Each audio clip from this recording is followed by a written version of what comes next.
Hello, good morning सभी बच्चों को आज का नमस्कार। आज हम आपके सामने एक खास वीडियो लेके आए हैं। वो वीडियो का नाम है binomial expressions for monohybrid cross. यह आपके एनसीईआरटी और सिलेबस का ही एक भाग है।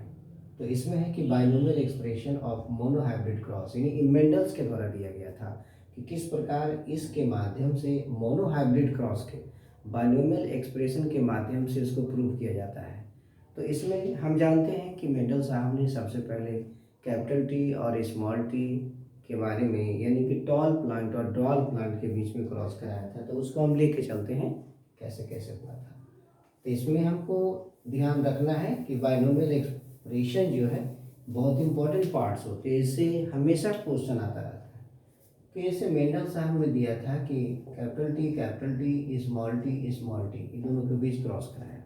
तो इसमें सबसे पहले आया आपको first of all capital T small T सभी लंबे पौधे आए टोटल के टोटल। इसमें उन्होंने सेल्फिंग किया, उसी के पौधे से उसी के पौधे को क्रॉस करा दिया। तो जब उन्होंने देखा कि इसको कराया गया तो रिजल्ट क्या आया, कैपिटल टी इसके अलावा कैपिटल टी स्मॉल टी और स्मॉल टी इसका और इसका जो रेशियो आता है वो 1:4 आता है, 1:2 आता है और 1:4 आता है। तो इस तरीके से उन्होंने देखा कि इस प्रकार का रेशियो है, यानी कि अगर 4 पौधा है तो 4 पौधे में एक पौधा प्योर टॉल का है, एक पौधा प्योर डॉर्फ का है और 2 पौधा जो है कॉम्बिनेशनल है, यानी 25%। इसको आप कर सकते हैं 25% और ये 50% का रेशियो है। 25%, 50% और 25% का रेशियो है। इसको उन्होंने क्या किया कि बाइनोमियल एक्सप्रेशन के माध्यम से जिसका उन्होंने एक फॉर्मूला दिया था। एक्चुअली बहुत ही वेल नोन है अलजेब्रा के क्षेत्र में। अलजेब्रिक एक्सप्रेशन है, मैथमेटिकल एक्सप्रेशन है, a+b का होल स्क्वायर। तो इन्होंने इसमें जो दिया वो फॉर्मूला है ax प्लस बी वाई। याद रखिएगा ये फॉर्मूला बहुत इंपॉर्टेंट है, ये वाला ax प्लस बी वाई। ये जो फॉर्मूला है ax प्लस बी वाई का होल स्क्वायर, ये फॉर्मूला के आधार पर उन्होंने क्या किया कि इसको प्रूव किया। इसमें ध्यान देने वाली बात यह है कि जो a है x है और ये y है। तो x जो होता है आपको डोमिनेंट एलिल्स है। पहले जान लेते हैं कि क्या क्या है डोमिनेंट एलिल। डोमिनेंट एलिल में क्या हो गया, कैपिटल टी हो गया। y जो होता है रिसेसिव,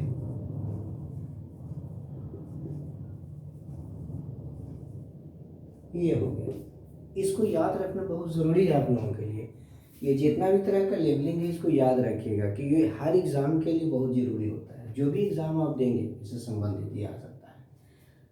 एक्स डोमिनेंट एलील के लिए है और वाई रिसेसिव एलील्स के लिए है। जबकि ए और बी जो आप देख रहे हो ये फ्रीक्वेंसी है।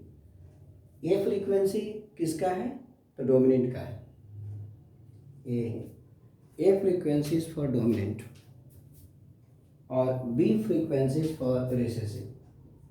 frequency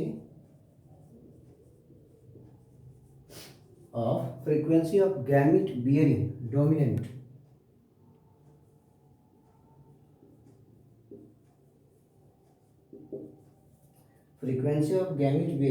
dominant allele।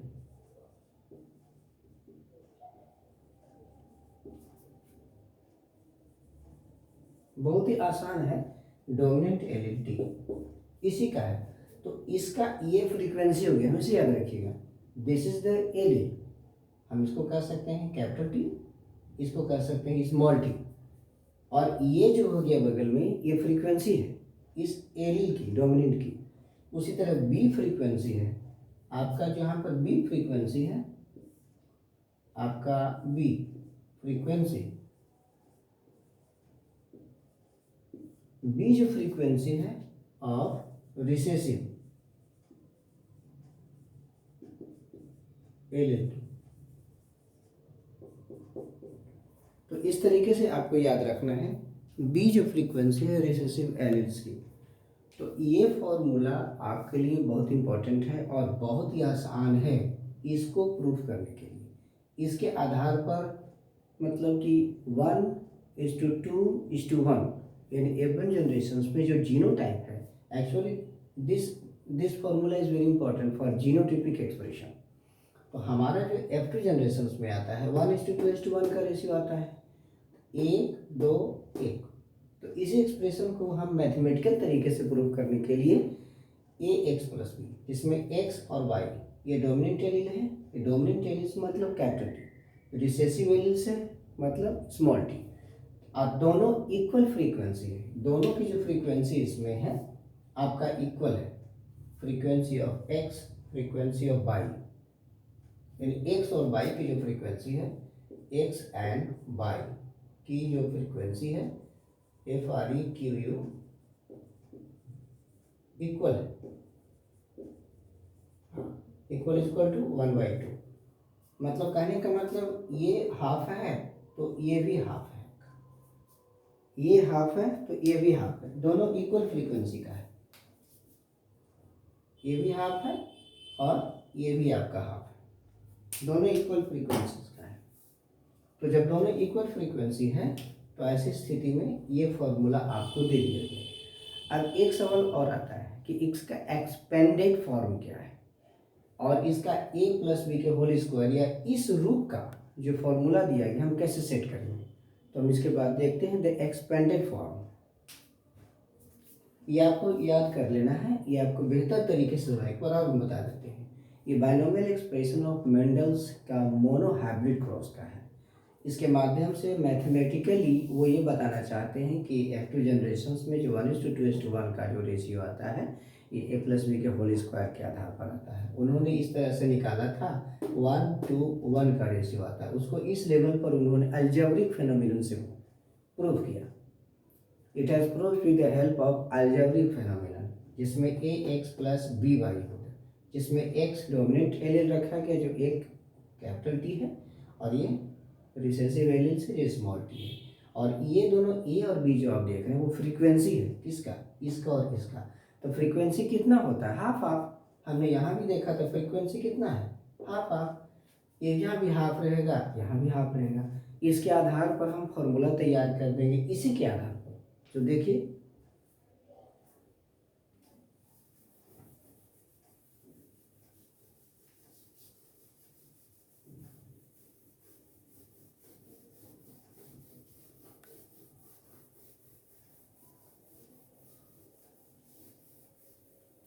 हमने आपको जो फॉर्मूला दिया है आपका ax+b/y का होल स्क्वायर, इसी के आधार पर हम कैपिटल टी और स्मॉल टी को सेट करेंगे और उसकी फ्रीक्वेंसी को देखिए। यहाँ पर x है तो क्या हो गया कैपिटल टी, यहाँ पर और ऊपर लिख सकते हैं कैपिटल टी हो गया, और प्लस यहाँ पर क्या हो गया बाई है तो बाई हो गया तो क्या हो गया स्मॉल टी। फ्रीक्वेंसी दोनों का समान है तो फ्रीक्वेंसी 1/2 दोनों को घेर दीजिए, इसको यही आपका इस फॉर्मूला के आधार पर इसकी सेटिंग होगी। अब इसको हम एक्सपेंडेड करते हैं, तो एक्सपेंडेड करेंगे तो क्या होगा, इसको टू देख लीजिए, इस तरह करिएगा, हाफ टी, ये दो गो है, half T plus half T, multiple कर दीजिए,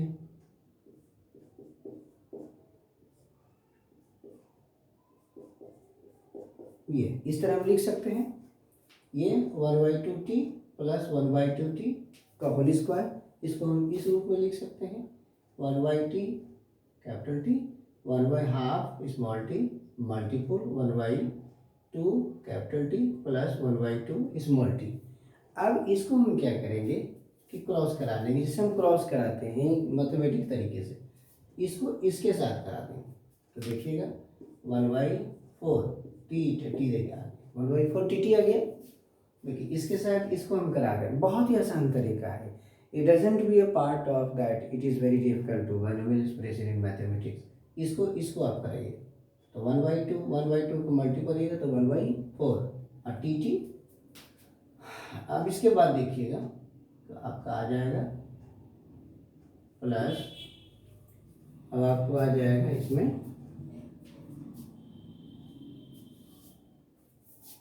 1/2,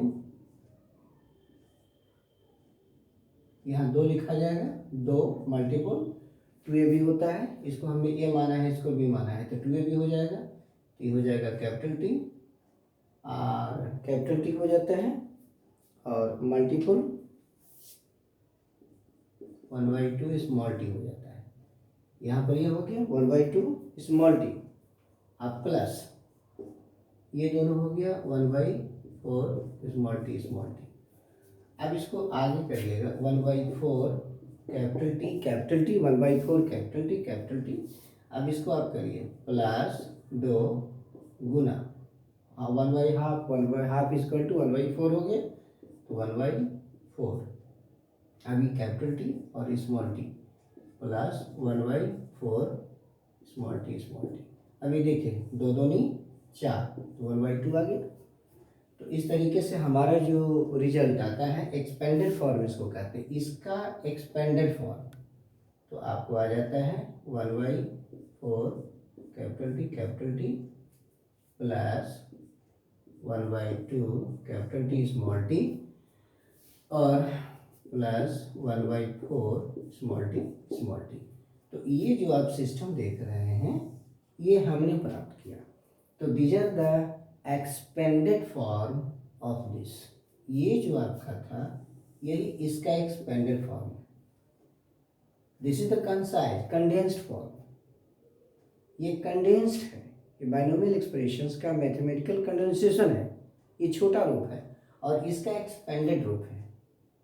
तो इसको आप ऐसे कर सकते हैं condensed form, this one is expanded of this, ये एक्सपेंडेड फॉर्म है।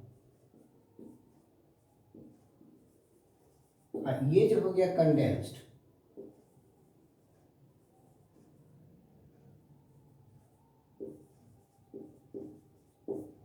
फॉर्म हो गया, ये वाला आपका एक्सपेंडेड हो गया, और ये हो गया कंडेंस्ड, ये हो गया जो आपको इस बाइनोमियल एक्सप्रेशन के आधार पर हो गया।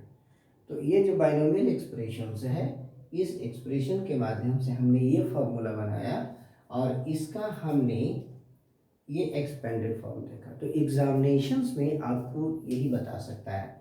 एग्जामिनेशन में देखिए एक आने के चांस हो सकता है। पहली बात तो ये है कि binomial expression of mathematical basis, जिसमें मोनोहाइब्रिड क्रॉस के बारे में बताया गया, उसके जीनोटाइप के एक्सप्रेशन के बारे में बताया जा रहा है, उसकी फ्रीक्वेंसी के बारे में बताया। एक्चुअली इसमें बाइनोमियल एक्सप्रेशन के माध्यम से हम उसकी फ्रीक्वेंसी को बताते हैं। तो इसमें देखिए ये फार्मूला बहुत ज़रूरी है नीट के लिए, नीट के लिए ये फार्मूला ज़रूरी है, एकदम याद रखिएगा, it is very very important for you, ये नीट के लिए। दूसरा है ये भी नीट के लिए बहुत ज़रूरी है आपके लिए। इसके बाद कहेगा कि ये एक्सपेंडेड फॉर्म बताइए, तो एक्सपेंडेड फॉर्म में आपको ये बीच वाला नहीं आएगा, this is the way of the calculation, हम लोग का अपना तरीका है। लेकिन एक क्वेश्चन ये आ सकता है, दूसरा क्वेश्चन ये आने के चांसेस हो सकते हैं, और तीसरा क्वेश्चन ये आने के चांसेस। इसके अलावा एक सवाल और भी आएगा कि x and y stands for, x and y क्या है, ए एंड बी क्या है, ए एंड बी किस लिए डाला गया। तो आपको लिखना है कि ए एंड बी ये फ्रीक्वेंसी है, ए फ्रीक्वेंसी है एक्स का, बी फ्रीक्वेंसी है वाई का। तो ये दोनों फ्रीक्वेंसी है इन दोनों का। तो इन दोनों क्या है, तो ये दोनों जो है डोमिनेंट एलील और रिसेसिव एलील्स। एक्स जो है डोमिनेंट एलील है और ये है जो रिसेसिव एलील। तो मेंडल्स में जो टॉल एंड ड्वार्फ दिया गया, तो उसमें कैपिटल यानी कि एक्स की जगह पर कैपिटल टी रहेगा, बाहर की जगह वाई की जगह पर स्मॉल टी रहेगा। और इन दोनों चूंकि दोनों एक्स एंड वाई हैं, दोनों कैपिटल और स्मॉल, कैपिटल टी और स्मॉल टी, तो दोनों कैपिटल टी स्मॉल टी का जो फ्रीक्वेंसी है समान है। अगर इसका हाफ है कैपिटल का तो स्मॉल का भी हाफ है, तो दोनों की फ्रीक्वेंसी समान है, इसलिए यहाँ पर हमने हाफ हाफ डाला ताकि दोनों को बराबर किया जा सके। तो this is the way of the mathematical expressions of the Mendel's. Mendel's का यही मैथमेटिकल एक्सप्रेशंस होता है। तो इससे सवाल आने के भी चांसेस हो सकते हैं।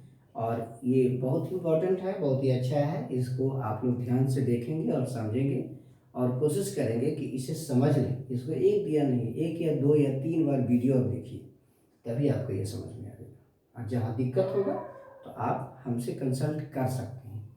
मेरा फ़ोन नंबर है 6206663334। ये मेरा फ़ोन नंबर है। और वैसे हर वीडियो में मैंने फ़ोन नंबर दिया है। अगर आपको किसी भी तरह की समस्या हो, मतलब इससे सवाल आना ही है, चाहे वो नीट में सवाल आओ या CBSE 12 या इंटरमीडिएट में आए, ये वीडियो बहुत इंपॉर्टेंट है। तो आप लोग इसे ध्यान से पढ़ेंगे। Thank you.